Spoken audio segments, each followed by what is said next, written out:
বকুৰ বাছনি তিতাৰ পামত সভাৰাম জ্ঞানজ্যোতি জাতীয় বিদ্যালয়ত বাৰ্ষিক বিদ্যালয় সপ্তাহ। বিগত বছৰৰ দৰে এইবছৰো কামৰূপ জিলাৰ বকুৰ বাছনি তিতাৰ পামত সভাৰাম জ্ঞানজ্যোতি জাতীয় বিদ্যালয়ত বাৰ্ষিক বিদ্যালয়ৰ সপ্তাহ অনুষ্ঠিত কৰা হয়। ছাত্ৰ-ছাত্ৰীৰ বিকাশ প্ৰতিভাৰ কাৰণে খেল-ধেমালি, নাচ-গানৰ লগতে বহুকেইটা সাংস্কৃতিক অনুষ্ঠান আদি অনুষ্ঠিত কৰে বিদ্যালয়ৰ কৰ্তৃপক্ষই। আজি বিদ্যালয়ৰ সপ্তাহৰ শেষৰটো দিন। আজিৰ এই অনুষ্ঠানত উপস্থিত থাকে ৰাভা হাছং স্বায়ত্তশাসিত পৰিষদৰ কাৰ্যবাহী সদস্য আদিত্য ৰাভাই। বকুৰ পৰা ধনমণি মেধিৰ ৰিপৰ্টাৰ লাইভ অসম। সপ্তাহৰ আমাৰ সাংস্কৃতিক অনুষ্ঠানৰ আমি আয়োজন কৰিছোঁ। প্ৰত্যেক বছৰৰ দৰে আমি এই বছৰো সাংস্কৃতিক অনুষ্ঠান আয়োজন কৰিছোঁ। ছাত্ৰ ছাত্ৰীসকলৰ যাতে সুপ্ত বিকাশ প্ৰতিভা হয় তাৰ কাৰণে আমি চেষ্টা কৰি আছোঁ। খেল ধেমালিয়েই হওক বা সাংস্কৃতিক অনুষ্ঠানেই হওক, তাৰ জৰিয়তে যাতে আমি ছাত্ৰ ছাত্ৰীৰ বিকাশ হয়, সুপ্ত প্ৰতিভাখিনি বিকাশ আমি তাকে চেষ্টা কৰি আছোঁ। আৰু হয়, স্কুলখন 2015 চনত স্থাপিত হৈ আছে। আমাৰ স্কুলখন সিমান পুৰণি নহয়, বেছি দিন হোৱা নাই, নতুন স্কুল। আমি এনেকৈ ছাত্ৰ ছাত্ৰী প্ৰায় 250 মান আছে।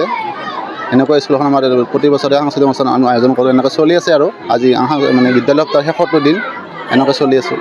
বাবে এই বছৰত আমাৰ সুখৰ খবৰ আছে যে আমাৰ বিদ্যালয়ৰ ছাত্ৰ ছাত্ৰী 4গৰাকী বৃত্তি পাইছে। মেৰিটছৰ পৰা পতা বৃত্তিত 4জনে বৃত্তি পাইছে।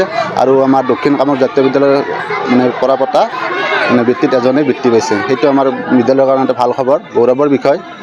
ছাত্ৰ ছাত্ৰীবিলাকে আমাৰ যে বৃত্তি পাইছে সেইটো আমাৰ ভাল লাগিছে শিক্ষক শিক্ষয়িত্ৰীসকলৰ।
Reporter live Assam.